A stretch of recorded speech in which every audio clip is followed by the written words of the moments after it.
യോഗത്തിലെ ഇറങ്ങിപ്പോക്കും തെറിവിളിയുമൊക്കെ കേൾക്കുമ്പോൾ മാണി സാറിന് കലി അടക്കാൻ കഴിയുന്നില്ല. ജോർജിനെ പിണക്കാനും വയ്യ, ജോസഫിനെ ഉപേക്ഷിക്കാനും വയ്യ. പോയാൽ എല്ലാം പോകുമല്ലോ, എല്ലാത്തിനും മേലെ അധികാരം നിലനിൽക്കുകയും വേണമല്ലോ. ചീറ്റിപ്പോകുന്ന പടക്കങ്ങൾ പോലെ മാണി സാർ ഇത്തവണയും അച്ചടക്കത്തിന്റെ പേരിൽ ജോർജിനെയും ജോസഫിനെയും അടക്കി നിർത്തി.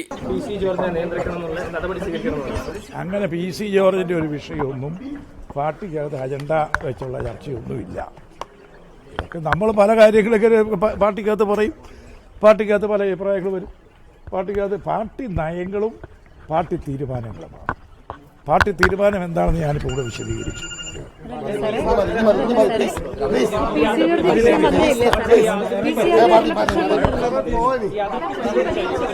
ഇവിടെ അച്ചടക്കത്തോടും ഭയഭക്തിയോടും കഴിയുന്ന വേറെയും കുട്ടികളുണ്ട്.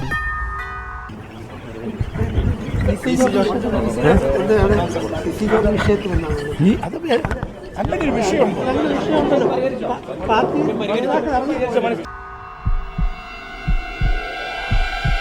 ഞങ്ങളെ സംബന്ധിച്ചിടത്തോളം കേരള കോൺഗ്രസിനെ സംബന്ധിച്ചിടത്തോളം വലിയ ഒരു പ്രതിസന്ധി ഘട്ടമാണ്. കാരണം എന്താണെന്ന് ചോദിച്ചാൽ ഈ കസ്തൂരിരംഗൻ റിപ്പോർട്ട് അവർ അപർവലിക്കുന്നത് ഏലത്തിന് വിലയിടുന്നത് കൃഷിക്കാരെ സംബന്ധിച്ച് ബുദ്ധിമുട്ട്. ആ കാര്യം ഞങ്ങൾ ചർച്ച ചെയ്ത് ഞങ്ങൾ ശക്തമായ സമരപരമായിട്ട് മുന്നോട്ട് പോവുകയാണ്.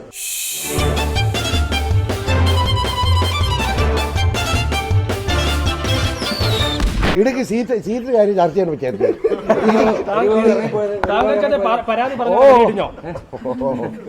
കൊച്ചു കള്ള ഒന്ന് വിട്.